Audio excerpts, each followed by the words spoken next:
Evoluindo na história, a gente vai para os anos 40 e a gente tem ali o evento da Segunda Guerra, que foi muito forte, né? A Segunda Guerra Mundial não só mexeu com a vida e a economia das pessoas, como mexeu muito com as artes e as técnicas.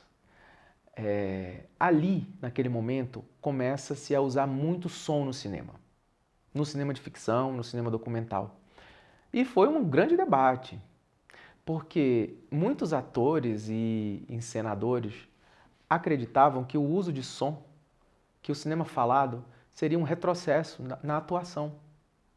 E efetivamente foi um pouco no início. Por quê? Como as câmeras de imagem, né? As câmeras eram bastante barulhentas, para que o técnico de som gravasse o som dos atores falando no mesmo momento que eles estavam atuando, as câmeras tiveram muitas vezes que ser colocadas em caixas para isolar o som que o motor delas produzia. Então, isso fez com que os movimentos de câmera e os enquadramentos naquele momento perdessem muito. Então, os primeiros anos do cinema falado, na verdade, os filmes ficaram piores em termos de cinematografia, né, de técnica cinematográfica. Isso gerou muito debate.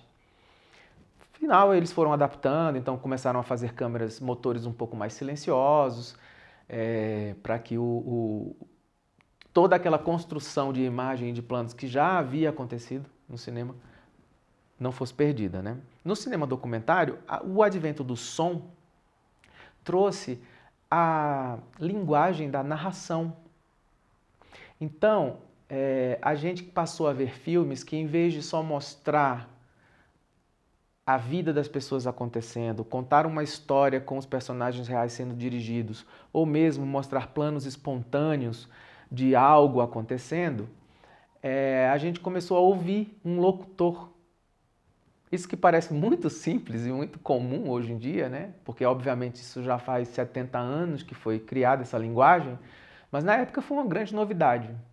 A possibilidade de montar a voz de um narrador, uma narradora, falando pra gente alguma coisa enquanto a gente estava vendo imagens.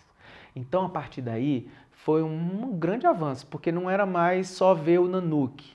Não era necessário ler mais aquelas telas que explicavam alguma coisa. A gente tinha ali uma voz, muitas vezes uma voz quase divina, né, com aquela forma de locução, contando essa história para as pessoas. É uma inovação. Isso foi muito usado no cinema de propaganda de guerra. Então, os lados da guerra, tanto Japão, Alemanha, Inglaterra, Estados Unidos, eles fizeram muitos filmes narrados que eram passados no cinema, às vezes filmes curtos que passavam antes do filme principal, contando as novidades da guerra. E é aí que nasce o telejornalismo. O telejornalismo começou por causa da guerra, para dar essas notícias do que estava acontecendo. E, obviamente, era muito propaganda, era a notícia que cada governo queria dar. Mas vamos esquecer a parte ideológica, vamos pensar na técnica, na narrativa. É um elemento novo que se agrega àquela produção e a gente passa a ter o cinema narrado, o documentário narrado.